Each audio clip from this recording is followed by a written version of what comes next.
Samantala, tila palalim ng palalim ang naaabot ng investigasyon ng Senado tungkol kay suspended Banban Tarlac Mayor Alice Guo.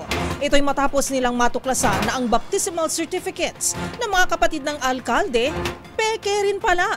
Narito ang report ni Raymond Dadpaas. Hindi lang si suspended Banban Tarlac Mayor Alice Guo ang peke ang mga birth at registration records kundi pati na ang kanyang mga kapatid. Ito ang pinatunayan ni Senador Sherwin Gatchalian sa hearing ng Senate Blue Ribbon Committee hinggil sa paggamit ng mga peking birth certificate. Ayon kay Gatchalian, nagsumiti ng baptismal certificate sa local civil registry ng Caloocan ang dalawang kapatid ni Mayor Guo na sina Seaman at Wesley Guo. Ito ay mula sa San Roque Parish Church sa Caloocan. Ginamit ito bilang attachment para sa kanilang late registration din.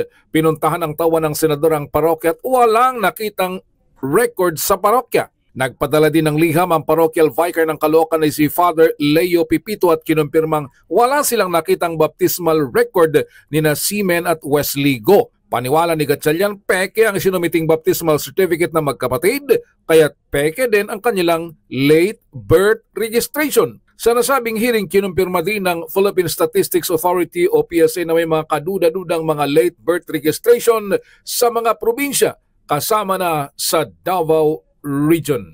We found out na itong dalawang taong to, si Seaman Lialgo at Wesley Lialgo, meron silang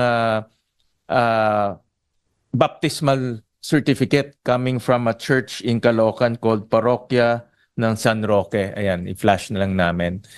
And then we went to that parish to ask for details, and they surprisingly they certified, nag-issue sila ng negative certification, no, na walang ganun na baptismal record, no, in their parish. So in other words, itong baptismal certificate na binigay sa Caloocan is spurious, fake, no? Finake nila yon. Para sa MBC TV Network News, ito si Raymond Dadpaas, una sa Pilipinas, una sa Pilipino.